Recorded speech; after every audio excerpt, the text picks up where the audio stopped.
ছোটবেলায় আমরা যখন কোচিং করতাম, স্কুলে যেতাম, মানে আমার জাস্ট মনে হয়েছে যে আমি আমার মেমোরিগুলোকে রিকল করতেছি এখানে এসে। আমার প্রফেশনাল লাইফের মধ্যেও মানে এখানে কিন্তু আমরা সব স্তরের মানুষ এখানে জয়েন করতেছি। আমাদের সাথে হয়তো কোনো সুপার শপে কাজ করে এমন একজন ছেলেও ক্লাস করতেছে, আবার একটা ইউনিভার্সিটিতে পড়া একটা মেয়েও করতেছে, আবার আমি যেমন একজন ডেন্টিস্ট আমিও আছি। তো সব রকম মানুষের সাথে মিলে ক্লাসটা করতাম। Getting a good score in IELTS is always a game changer.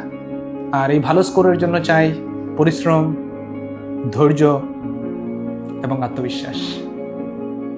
এই তিনটা বিষয়েই খুব শক্তভাবে প্রমাণ রেখেছেন আমাদের একজন বোন, হেক্সাস জিন্দাবাজারের একজন নিয়মিত ছাত্রী তাসমিয়া তাবাসসুম সাইকি। সাইকি কেমন আছেন? জি, ওয়ালাইকুম আসসালাম। কেমন আছেন? আলহামদুলিল্লাহ ভালো আছেন। কেমন লাগছে এরকম ভালো একটা স্কোর তুলতে পেরে? স্যার, আসলে আমি এত এক্সপেক্ট করি নাই। ভর্তি হওয়ার সময় আমার ইচ্ছা ছিল যে আমি শুধু অ্যাপ্লাই করা যায় 6.5, সেটা আমার জন্য যথেষ্ট। কিন্তু সেই তুলনায় ভালো স্কোর আসছে আলহামদুলিল্লাহ। আর এটা অবশ্যই হেক্সাসেরও প্রাপ্য, কারণ তাদের শেখানো গাইডলাইন দিয়েই আমি এত দূর এসেছি। থ্যাংক ইউ সো মাচ সাইকি। কোন জায়গা থেকে এসেছেন বা কিসে পড়েন? আমার বাসা কুষ্টিয়াতে। আমি বর্তমানে Sylhet MAG Osmani medical college হাসপাতালে একজন ইন্টার্নশিপ করা ডেন্টিস্ট হিসেবে কর্মরত আছি। আমার ইন্টার্নশিপের আর বেশি দিন নাই, তো এই সময়টাই তো ক্যারিয়ার নিয়ে চিন্তা ভাবনা করতে হয়। সেই জন্য আর কি ভাবলাম যে IELTS-টাও দিয়ে রাখি, যাতে আমার হাতে বহির্বিশ্বে যাওয়ার একটা অপরচুনিটি তৈরি হয়। সেখান থেকেই মূলত ভর্তি হওয়া। আর সিলেটে তো হেক্সাসের উপরে আসলে কোনো কোচিং নাই নিঃসন্দেহে, এই জন্য আমার জার্নি। আলহামদুলিল্লাহ। টোটাল এই জার্নিতে কতদিন সময় নিয়েছিলেন? আমি ভর্তি হই আগস্টের 9 তারিখে। এরপরে আমি বেশি দিন সময় নিই নাই। অক্টোবরের শুরুতে আমরা রেজিস্ট্রেশন করি নভেম্বরের 15 তারিখের জন্য। তো খুব বেশি দিন আসলে সময় নেইনি, কোর্স চলা অবস্থাতেই রেজিস্ট্রেশন করে ফেলেছি। ফ্যান্টাস্টিক। মাত্র অগাস্টে আপনি আসছেন হেক্সাসে বা কোর্স স্টার্ট করলেন, শেষ হতে না হতেই এক্সাম রেজিস্ট্রেশন। মাত্র নভেম্বর শেষ হলো, ডিসেম্বরটা জাস্ট ইন করছে, but you get your result. আলহামদুলিল্লাহ, ফ্যান্টাস্টিক। আমরা সবসময়ই এই একটা জিনিস বলার চেষ্টা করি যে IELTS-এ খুব বেশি টাইম আসলে হেল্প করে না, এবং আপনি আবারও প্রমাণ করলেন অত বেশি টাইম লাগে না। ক্লাসেও বলতেন এই কথাটা, বিভিন্ন সময় বলেছেন যে যত দ্রুত পরীক্ষা দিয়ে দেওয়া যায় ততই ভালো, প্র্যাকটিসের মধ্যে থাকা যায়। এবং আপনি নিজে একজন উইটনেস এখন আমার এই কথার সপক্ষে। আলহামদুলিল্লাহ, ইটস আ ব্রিলিয়ান্ট স্কোর। স্কোরটা প্রথমে কে দেখে, আপনি না পরিবারের কেউ? আমি নিজেই দেখেছি। ওকে, আসলে ফিলিংসটা কিরকম ছিল? রেজাল্টটা তো বলা থাকে যে 13তম দিন থেকে দেখতে। তো আমি সেই হিসেবে 26শে নভেম্বর থেকে দেখা শুরু করি, কিন্তু বলে যে না 28 তারিখে দিবে। এখন যেদিনকে স্কোর দেওয়ার কথা সেদিনকেই আমি ঘুমাইছিলাম, আমি উঠতে পারি নাই। আমার একটা ফ্রেন্ডের ফোনে আমার ঘুম ভাঙছে যে আজকে তো রেজাল্ট দিছে। তো তখন আমি ঘুম থেকে উঠে ওর ফোনটা না ধরে আগে চেক করি, তখন আমি রেজাল্টটা দেখি। আর দেখার পরে আসলে মানে হঠাৎ করে একটা রিলিফ যে না ঠিক আছে, শেষ এবং ভালোভাবে শেষ। আলহামদুলিল্লাহ। টেনশন তো ছিল, রাইট? হ্যাঁ, টেনশন একটা তো ছিলই।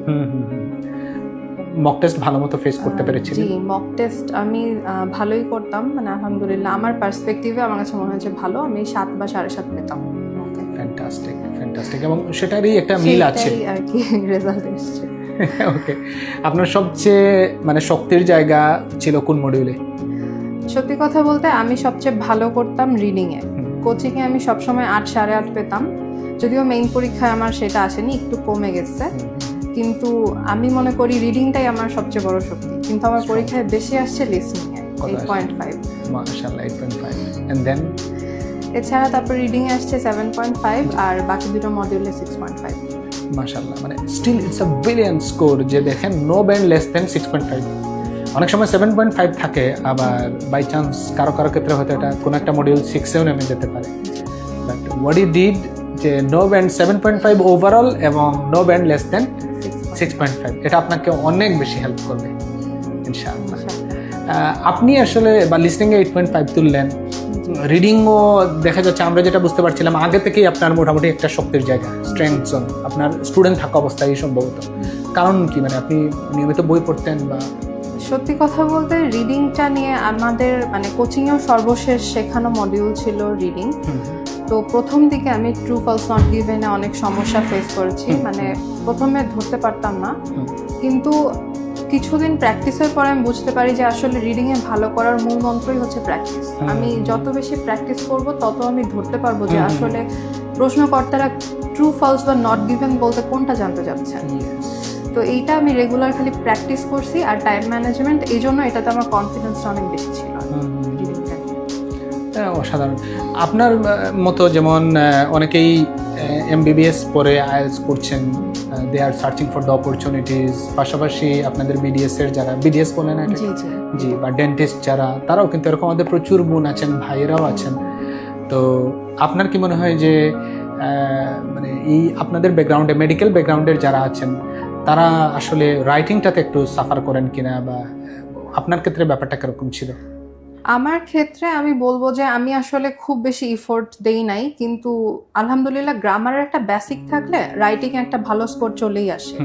শুধু ভুল যেটা হয় টুকিটাকি পাংচুয়েশন কোথায় ইউজ করতে হবে, অথবা একটা ভালো কানেক্টর ইউজ করা, এই জিনিসগুলো একটু খেয়াল রাখলে আমার মনে হয় আমার মতো ব্যাকগ্রাউন্ডে যারা আছেন তাদের খুব একটা সমস্যা হওয়ার কথা না। এক্স্যাক্টলি। এখন আপনার কি মনে হয় আপনার লাইনে কি কি অপরচুনিটিস আছে পৃথিবীতে? এখন আমার দিক থেকে তো আসলে যেই মেডিকেল রিলেটেড যে কোনো একটা সাবজেক্ট যার যেটা পছন্দ, সে সেই সাবজেক্টে যদি উচ্চ শিক্ষা নিতে চায়, একটা মাস্টার্স ডিগ্রি করতে চায়, তো তার জন্য আর কি বিশ্বে সমস্ত সুবিধা মানে ওপেন হয়ে যাচ্ছে। আচ্ছা, কোন কোন দেশগুলো আপনার বেশি প্রিফার্ড? সাধারণত এটা আমার নিজেরই একটু জানতে ইচ্ছে করছে আর কি। আমরা সাধারণত ইংলিশ স্পিকিং কান্ট্রিগুলোই প্রিফার করি। সেই ক্ষেত্রে অস্ট্রেলিয়া, অথবা বর্তমানে তো এটা লেভেল 1 কান্ট্রি হিসেবে অনেক হাইপড অবস্থা আছে। এছাড়া কানাডা আর ইউকেতে তো সিলেটি যারা আছেন ম্যাক্সিমাম ইউকেতেই টার্গেট করেন। এছাড়া যদিও একটু ভিসা জটিলতা, তারপরেও ইউএসএ, এগুলা পছন্দের তালিকায় থাকে। আর লেস প্রিফার্ড বলবো যে ইউরোপিয়ান কান্ট্রিগুলো, কারণ ল্যাঙ্গুয়েজ ব্যারিয়ার। কারণ ওখানে তো ইংলিশটাকে অতটা প্রাধান্য দিচ্ছে না। ওখানে ওদের ভাষায় কথা বলতে হবে, কাজ করতে হবে, তো একটু টাফ। ফ্যান্টাস্টিক। আমাদের অনেক ভাই বোন কিন্তু ভালো করছেন এরকম, মানে বিশেষ করে জবের ক্ষেত্রে। এক হচ্ছে যে একটা স্ট্যান্ডার্ড জব আপনি ওখানে করতে পারছেন, ফ্রিডম আছে, দেন আপনার প্রচুর ডিগনিটিটাও এইভাবে আপনাকে অর্জন করতে পারছেন, যে কারণে আমি বলবো যে খুবই অ্যাপ্রিসিয়েটেড। সাইকি, এই যে টোটাল জার্নি, আইএলটিএস, হেক্সাস, এবং আপনি সিদ্ধান্ত নিলেন হেক্সাসই সবচেয়ে ভালো, আইএলটিএস-এর প্ল্যানটাও আপনার মাথায় আসলো, সব মিলিয়ে টোটাল জার্নিটাকে সংক্ষেপে কিভাবে আপনি ডিসক্রাইব করতে চান? আসলে হেক্সাসের সাথে আমার জার্নিটা খুবই ওয়ান্ডারফুল ছিল আমি বলবো।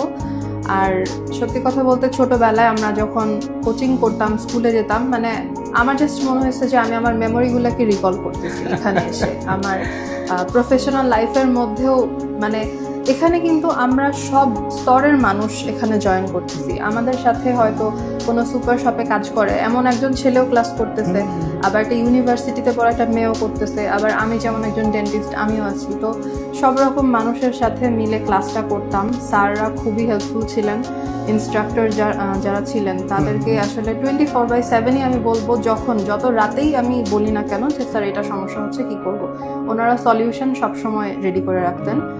এবং ক্লাসটাও খুব ইন্টারঅ্যাক্টিভ ছিল সবসময়।